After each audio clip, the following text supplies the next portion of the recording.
Common salt, sodium chloride यानी कि साधारण नमक से रसायन। साधारण नमक से रसायन कैसे बनाते हैं, ये 5 टिप्स को हम लोग जानते हैं। ठीक है, पहला है सोडियम हाइड्रोक्साइड, NaOH इसका फॉर्मूला होता है। फर्स्ट नंबर जानते हैं सोडियम हाइड्रोक्साइड का। तो सोडियम क्लोराइड के जलीय विलयन, सोडियम क्लोराइड, यहाँ ध्यान दीजिए आप, सोडियम क्लोराइड, चलिए जानते हैं हम लोग सोडियम हाइड्रोक्साइड यानी कि NaOH। सोडियम क्लोराइड के जलीय विलयन यानी कि लवण जल से विद्युत प्रवाहित करने पर यह वियोजित होकर सोडियम हाइड्रोक्साइड उत्पन्न करता है। सोडियम हाइड्रोक्साइड उत्पन्न करता है। इस प्रक्रिया को क्लोर क्षार प्रतिक्रिया कहते हैं। ठीक है, यहाँ पर देख लीजिए सोडियम क्लोराइड है, ये सोडियम क्लोराइड है, जलीय विलयन, ये जल मिल गया है। जब इन दोनों के रिएक्शन होते हैं, विद्युत धारा इसमें प्रवाहित होता है तो सोडियम हाइड्रोक्साइड का निर्माण हो जाता है और साथ ही साथ क्लोरीन और हाइड्रोजन ये दोनों गैस निकलते हैं। समझ में आ गया, ये याद रखिएगा चीज़ें। अब यहाँ पर देख लेते हैं कुछ इस चीज़ के बारे में जानते हैं। देखिए ये एनोड है, प्लस का साइड एनोड है और एनोड पर क्या है, क्लोरीन, और कैथोड पर क्या है, हाइड्रोजन। ठीक है, और दोनों मिल गए तो सोडियम हाइड्रोक्साइड बन रहा है ये। ठीक है, ये मेटल प्लेट्स हैं, ये आपको दो जो काले काले दिखाई दे रहे हैं, और ये इसमें जो हो रहा है विद्युत धारा प्रवाहित हो रहा है। ठीक है, तो ये सब चीज़ें याद रखिएगा। अब चलिए जानते हैं यहाँ पर हम लोग, यहाँ पर देख लीजिए एनोड पर क्या है, Cl2 गैस, एनोड पर यही तो है, एनोड पर क्या है, Cl2 गैस है।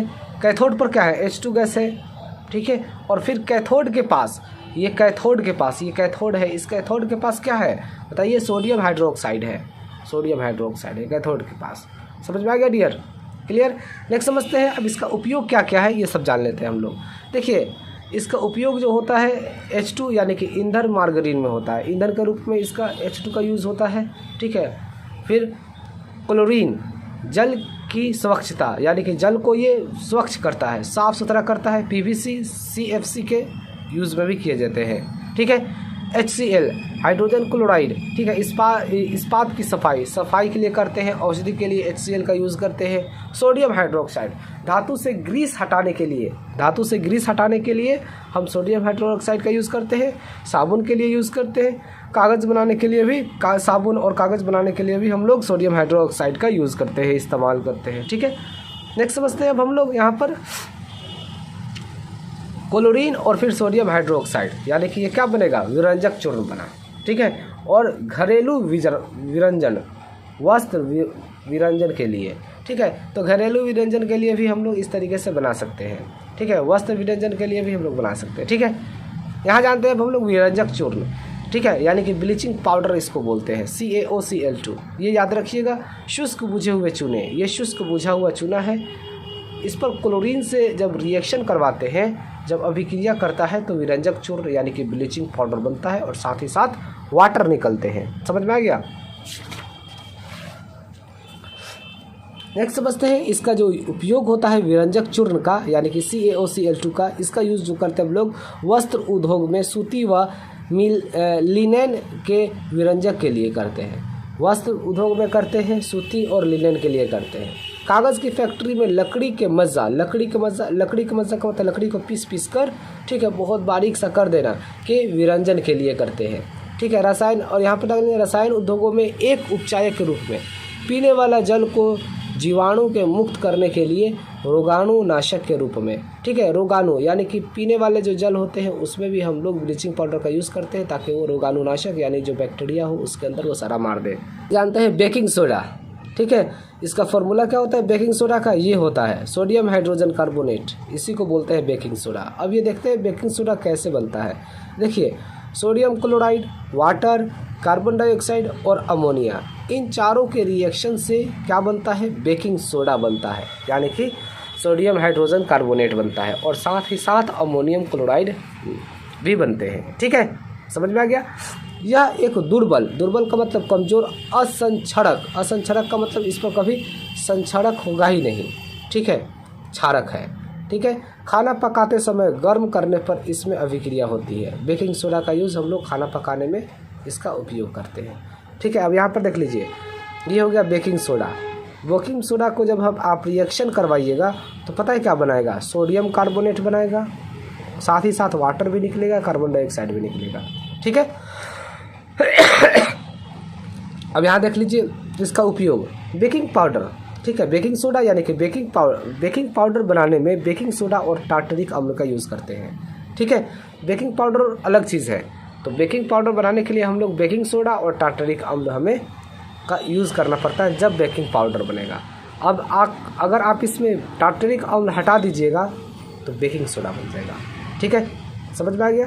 यहाँ पर देख लीजिए इस अभिक्रिया के उत्पन्न कार्बन डाइऑक्साइड के कारण पाव रोटी, देखिए बेकिंग सोडा, पाव रोटी या केक में खमीर उठ जाता है, केक में जो खमीर उठ जाते हैं तथा इससे यह मुलायम एवं स्पंजी हो जाता है। तो बेकिंग सोडा खाने वाला सोडा भी इसको बोलते हैं। हम लोग इसको घरेलू में भी यूज़ बहुत सारे करते हैं, पाव रोटी वगैरह जो सॉफ्ट मुलायम वगैरह होते हैं तो वो सब में यूज़ करते हैं, और जो फूलते हैं वह कार्बन डाइऑक्साइड के फॉर्म में फूलता है। यही याद रखिएगा चीज़ें। ठीक है, नेक्स्ट जानते हैं हम लोग, यह एंटासिड का एक संघटक है। इसका उपयोग सोडा अम्ल या अग्निशामक में भी किया जाता है, यानी कि आग बुझाने में भी इसका सोडियम बेकिंग सोडा का यूज़ करते हैं हम लोग। ठीक है, आग बुझाने के लिए भी करते हैं। समझ में आ गया डियर। नेक्स्ट समझते हैं 4th नंबर, धोने का सोडा, सोडियम कार्बोनेट। ठीक है, ये सोडियम कार्बोनेट धोने का सोडा ये होता है। धोने का सोडा नाम से ही पता चल रहा है, यानी कि धोने वाला। अब इस पर जानते हैं इसके बारे में अच्छे तरीके से। सोडियम कार्बोनेट, ठीक है, इसको पढ़ते हैं, और ये 10 मोलिकुल्स वाटर है। यहाँ पर देख लीजिए सोडियम कार्बोनेट के पुनः क्रिस्टलीकरण से धोने का सोडा प्राप्त होता है। ठीक है, धोने का सोडा, देखिए ये धोने का सोडा है ना, ये फॉर्मूला ये देखिए धोने का सोडा। तो सोडियम कार्बोनेट के 10 अणु वाटर के मिलाने पर ही हमें धोने का सोडा प्राप्त होता है। ठीक है, इसका उपयोग कांच में करते हैं, साबुन में करते हैं, कागज़ उद्योग में इसका उपयोग करते हैं धोने का सोडा। ठीक है, नेक्स्ट समझते हैं, इसका उपयोग हम लोग बोरेक्स के उत्पादन में भी होता है। इसका उपयोग घरों में सफाई के लिए भी किया जाता है। धोने का सोडा है तो घर के सफाई के लिए, कपड़े वगैरह के लिए। ठीक है, जल की अस्थायी कठोरता को हटाने के लिए भी हम लोग इसका उपयोग करते हैं। जल की अस्थायी कठोरता, जल कठोर होता है, जब इसमें साबुन पड़ता है तो साबुन क्या होता है, फट जाता है। ठीक है, तो धोने का सोडा पता चल गया आपको। नेक्स्ट समझते हैं हम लोग प्लास्टर ऑफ पेरिस। ठीक है, यानी कि प्लास्टर ऑफ पेरिस POP बोलते हैं शॉर्ट में इसको। ठीक है, जिप्सम को 373 केल्विन पर, 373 केल्विन का मतलब क्या होगा, 100 डिग्री सेल्सियस पर गर्म करने पर यह जल के अणु को त्याग कर कैल्शियम सल्फेट हेमेटाइट यानी कि अर्ध हाइड्रेट POP बनाता है। यहाँ पर अब आप देख सकते हैं अच्छे तरीके से, यह सफ़ेद चूर्ण है। ठीक है, जो जल मिलाने पर यह पुनः जिप्सम बनकर ठोस प्रदान करता है। ठीक है, यहाँ पर देख लीजिए, यही आपका क्या है, प्लास्टर ऑफ पेरिस। जब इसमें 1.5 लीटर वाटर मिलाते हैं तो यह जिप्सम बन जाता है। ठीक है, और जिप्सम से फिर अगर हम जिप्सम को फिर गर्म करेंगे तो क्या बन जाएगा, प्लास्टर ऑफ पेरिस बनेगा, और साथ ही साथ 1.5 लीटर अणु निकलेंगे वाटर के। ठीक है, समझ में आ गया। नेक्स्ट समझते हैं इसका उपयोग क्या क्या होते हैं। तो प्लास्टर ऑफ पेरिस का उपयोग हम डॉक्टर टूटी हुई हड्डियों को सही जगह पर स्थिर रखने के लिए करते हैं। हड्डी वड्डी टूट जाते हैं तो हम POP का यूज़ करते हैं, यानी कि प्लास्टर ऑफ पेरिस का भी यूज़ करते हैं। याद रखिएगा चीज़ें। प्लास्टर जिप्सम कैसे बनता है ये चीज़ें याद रखिएगा। ठीक है, प्लास्टर ऑफ पेरिस में 1.5 लीटर अणु वाटर के मिलाने पर जिप्सम बनता है। ये चीज़ याद रखिएगा, मोस्ट इंपॉर्टेंट है। इसका उपयोग खिलौने बनाने, ठीक है, सजावट का सामान बनाने के लिए किया जाता है। ठीक है, प्लास्टर ऑफ पेरिस का जो मूर्ति स्टैचू वगैरह होते हैं, कपड़े वगैरह टांगने वगैरह के लिए, लगाने के लिए, पहनाने के लिए, उस पर भी करते हैं इसका यूज़। ठीक है, इसका उपयोग सतह को चिकना बनाने के लिए भी किया जाता है। ठीक है, चिकना बनाने के लिए प्लास्टर ऑफ पेरिस का यूज़ करते हैं। ठीक है डियर, अब क्रिस्टलन का जल क्या होता है ये जानते हैं हम लोग।